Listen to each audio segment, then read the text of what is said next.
This video is about my second attempt to climb Gunung Hulu Lenik. Yeah, this time we're gonna reach to the summit.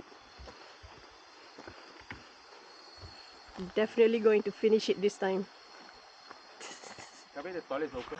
We started out at the hot spring in the town of Kerling Hulu Selangor. The first part of the hike involves hiking on an 8.5 kilometer logging road with an elevation gain of 400 meters. As you can see here, there is a barrier gate very early on at the logging road entrance. There is no way for you to drive your vehicle through here, so don't even think about it. We started out at about 4 or 5 a.m. in the morning, and we arrived at the forest trailhead around 6:20 or so. We stopped for 40 minutes to have our breakfast and for the day to brighten up a bit. At 7 a.m., when the sun is already up, we proceeded to our first checkpoint, which is Camp Jering. This is where we will cross the river.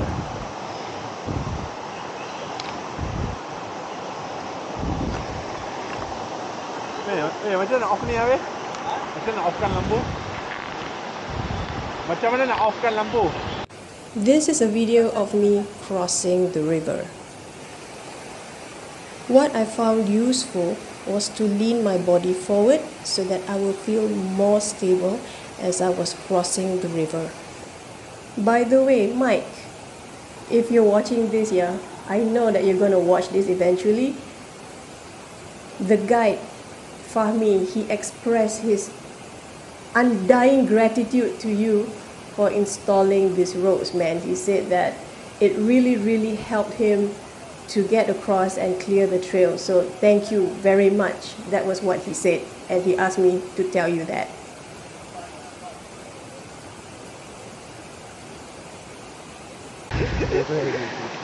This is my friend Kabir trying to cross the river. As you can see, he was leaning back.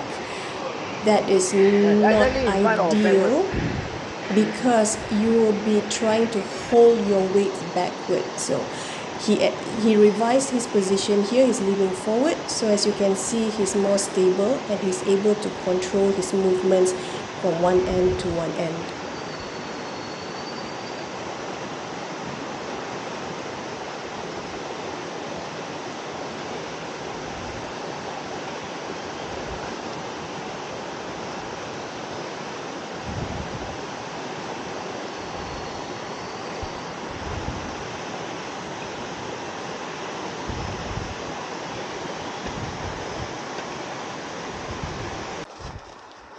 After the river crossing, we entered the forest proper.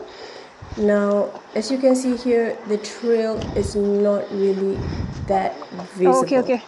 Even though a lot of vegetation has been cleared away, There's a mud. but then you would still have to look for the ribbon markers to know where to go.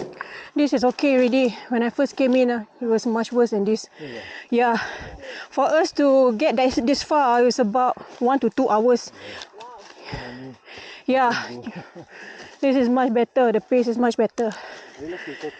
Yeah.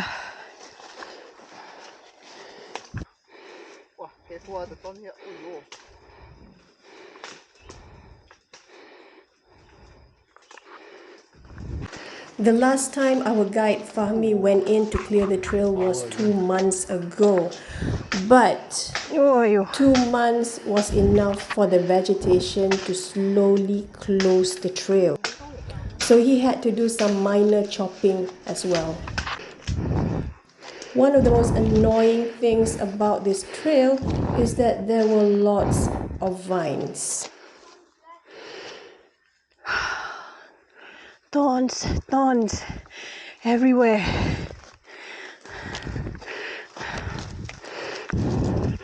Oh my god. It's like... And then there were thorns everywhere. Left, right, up and down, everywhere there were thorns. Okay, so that was how raw the trail was.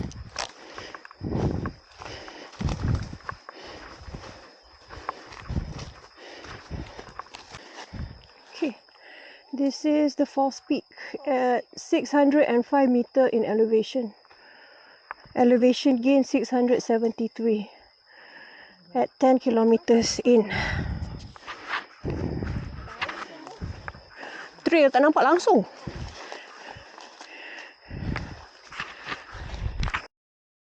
About 1.5 kilometers from the river, you will see a red tree, like in the picture. This is what the guide called the false peak. The elevation here is 605 meters.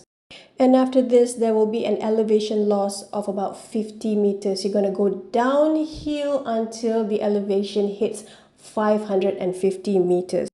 And after that, it's all the way up to the summit. From here on out, I'm just going to show you photos.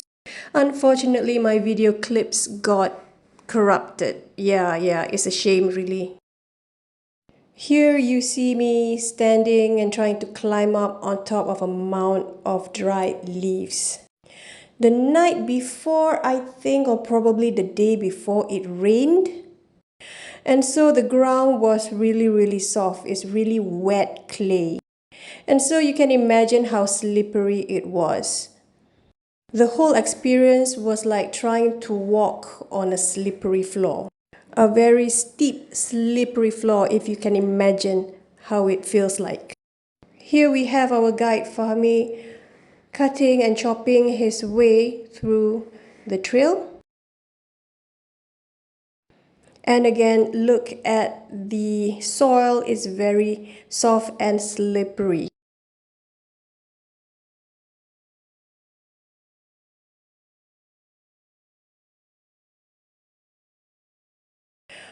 Once we are at an elevation of about 800 meters, we are entering the bamboo area. Even if it's dry, I would imagine that it would still be slippery because the ground is soft and crumbly. It's not compacted yet because this whole place is very raw. This was the only viewpoint of the entire hike. In this area, the bamboo have fallen upon itself, so there's a lot of hunching and crawling to get through the tunnels made by the fallen bamboos. Almost 2 years ago, Mike and a few others ventured up to this point. This was the point where they had to declare a DNF and U-turn. You see here, Kabir was showing me Mike's log at the exact point that he stopped and U-turned back towards the river. The guide told us that, yeah, he kind of understand why they had to stop at that point because the bamboo was so thick. You had to have enough manpower to cut through to get across. Oh yes, by the way, there are wasps in this area. Okay, one of the hikers triggered a wasp nest. I got stung on my legs. The guide had to close that section of the trail and reroute us to a newer part of the trail to connect to the existing one. After the bamboo area, it's a rather straightforward climb. Here you have everybody gathering up so that we can proceed to the summit as one team. We were well over 1,100 meters at this point, and before long we were here at the summit. Finally, I can see that signboard and I can see that abandoned and broken trig. I would like to express my appreciation to Trailblazer Hiking Club for organizing this hike event. We were the first official legal team to climb up here. And special thanks to our MGP Fahmi. You're the man, Fahmi. Thank you for guiding us to the top, and your timing was spot on. We were able to reach back to the Kerling Hot Springs before dark. All in all, a very tiring but fun hike. I'm glad I can finally get it out of my system and move on. And Gunung Hulu Lenik, it was a pleasure to meet you. Semoga kita tidak berjumpa lagi Hulu Lenik. Over and out. Goodbye.